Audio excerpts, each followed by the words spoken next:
जनाब मौलाना कल्बे जब्बार साहब,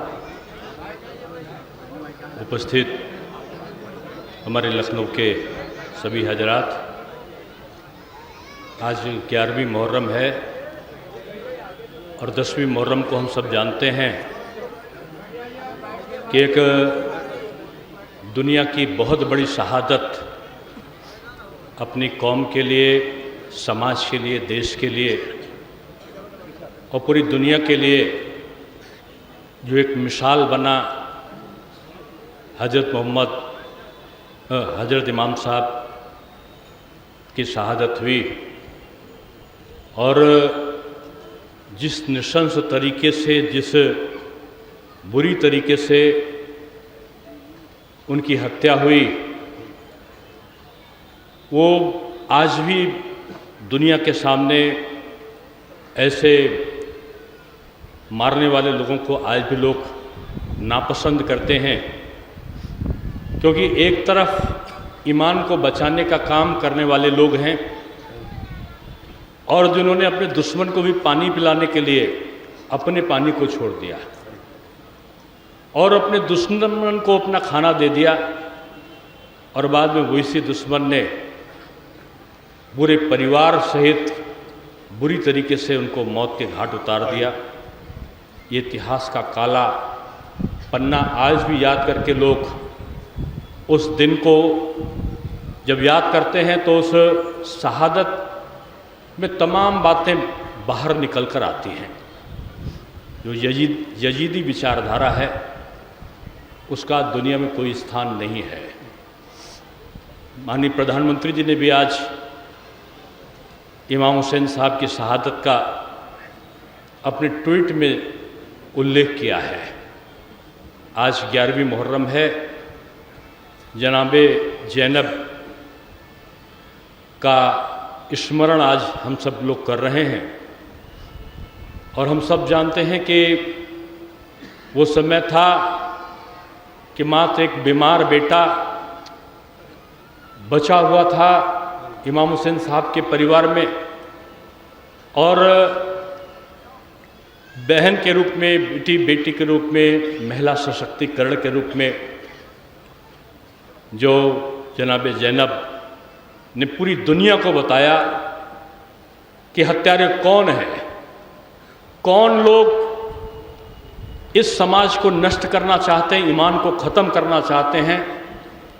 वो पूरी एक महिला ने जगह जगह जाकर लोगों को जगाने का काम किया है। आज हम लोग उनकी स्मृति का दिन है ये, और महिला कैसे सशक्त हो सकती है, महिला जब जान ले तो दुनिया को कैसे जगा सकती है, ये जनाब ज़ैनब ने राहत दिखाई पूरे समाज को, पूरी दुनिया को। मुहर्रम केवल गम को हल्का करने का समय नहीं है, बल्कि उन शहादत को याद करके समाज को सही रास्ते पर कैसे ले चलें। इमाम हुसैन साहब के बारे में भी लोग कहते हैं कि उन्होंने कहा कि मुझे हिंद ले चलो, जहाँ विभिन्न धर्मों का सम्मान करने वाले लोग रहते हैं। कहते तो ये भी हैं, वो सही है कि गलत है, ये विश्लेषण हो सकता है। बहुत से लोग वहाँ पर यजीदी सेना का मुकाबला करने के लिए भारतवर्ष से गए थे, ये इतिहास इसका साक्षी है। हिंदुस्तान अमन, चैन, शांति, सद्भाव सबके साथ हो, इसकी पहल करने वाला देश है। हम मिलें, यही हमारी शक्ति है। हम समाज और देश के लिए आए, यही हमारी शक्ति है। हम कुर्बान हो जाएं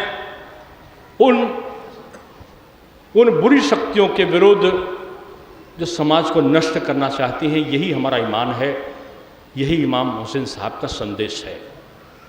और मैं तो इतने बड़े जलसे को देख रहा हूँ, ये जलसा निश्चित रूप में न केवल उन शहादत को याद करेगा, बल्कि इस मुल्क को, जो पसंदीदा मुल्क रहा है इमाम हुसैन साहब का हिंद, उसको मजबूत करने पर आगे बढ़ने वाले लोगों का ये जमावड़ा है।